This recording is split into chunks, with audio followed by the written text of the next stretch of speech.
Hey y'all, welcome to my channel. This is Straight Facts Commentary where I give you my unpopular opinions in everything pop culture. So please stick around and subscribe for more.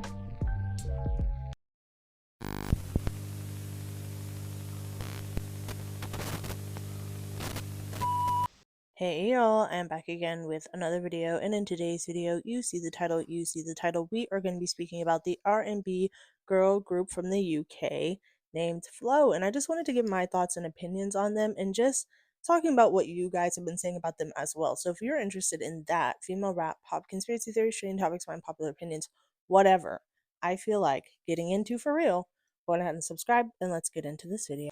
Okay, you guys, so like I was saying, I want to speak a little bit about FLO, okay?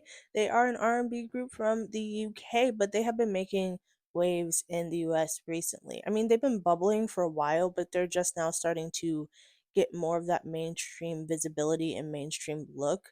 I'm not like a super fan of them. Like I haven't been listening to them for like a long time or anything, but I do have songs of theirs that I do like that I've heard periodically. So Fly Girl, featuring I think it was Missy Elliott. Correct me if I'm wrong. I'm pretty sure it is. And I'm pretty sure they sampled her and then they featured her as well. So I really like that song. And then there's a couple of songs from off of their album that they just dropped called Access All Areas, which I did get a chance to listen to. And there was just a lot of different discourse about them and their album and their music in general. So I kind of wanted to chime in on that basically. Also, this isn't a review or anything, it's just me speaking generally about how I felt about the project and overall feel of FLO, the group.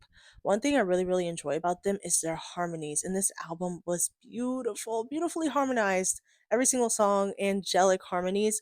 But I didn't like the album in its entirety, like the whole way through. There was like a couple of songs that I picked out of it. So, like, that's kind of how I've been listening to FLO. There's a couple of songs here and there that I will like really love. So obviously I feel like you guys know what I'm gonna say. One of the most popular songs that have blew up by them is In My Bag featuring Glorilla, which I already talked about that song. I mentioned it in another video of mine, but that was really I love that song a lot. And another takeaway track from me is Walk Like This. Those are my two standout tracks on the album personally. I noticed though there was a bunch of discourse about FLO after the album came out and the songs that went viral. There were a lot of conversations happening around them, and a lot of people were saying they didn't really care for the sound of FLO, that they weren't bad or untalented or unattractive or anything, that they had a good thing going, but they had like an empire-y, gimmicky, television singing group type of sound, like that kind of music. And you guys know what that kind of music is. It sounds like it's made for TV, but they're not trying to make a real song type of thing.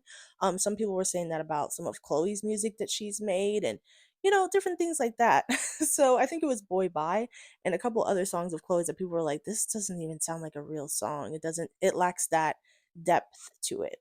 And I wouldn't say that overall, but there are a couple of songs that I do resonate with that idea or that feeling, that they kind of sound a little like jingly or not extremely soulful and depthy. They kind of just feel like one-off records that could have been placed in one of those types of musical television shows. But I don't agree with the majority of their songs feeling like that, or that every single one of their songs just sound completely unlistenable and non-digestible and things like that. No. I wouldn't necessarily agree with that. I really do appreciate FLO because if we really think about it, we do not have an R&B girl group like that. Not right now. And if there are any, they're not like super well known or super huge to where people know who they are and are pouring into them and wanting to see them win or anything like that. We don't really have that flow as far as I know. Unless there's anybody else, please let me know. Is the main R&B girl group that is coming from the UK pushing into the US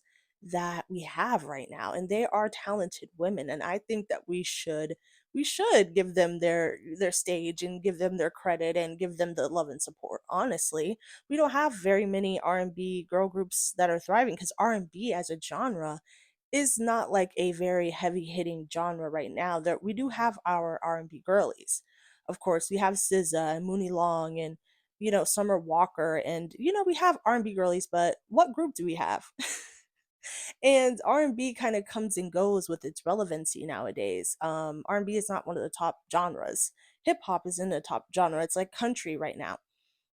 So I think when we have R&B girl groups and people in R&B trying to emerge and trying to push through, I think we should let them. I think we should let them. They are not lacking anything.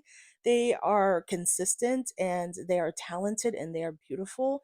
I just think they need to have those couple of records that really set them on the map and they'll be just fine because they're breaking into the US very nicely. Like, we don't have like Chloe and Halle right now. Like, they were the R&B group, you want to call it, or duo that we had at a certain point that I feel like if they would have been consistent and continued to make music together, that they would have but been took over like the R&B girl group kind of lane, if that makes sense, because they were that.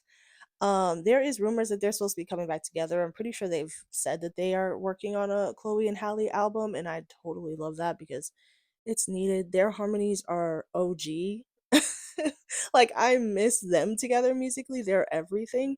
But Flo is great too. I don't think there's anything wrong with them. And every time I listen to a project of theirs or happen to come across, I am able to find a couple of songs. Is it the entire album for me?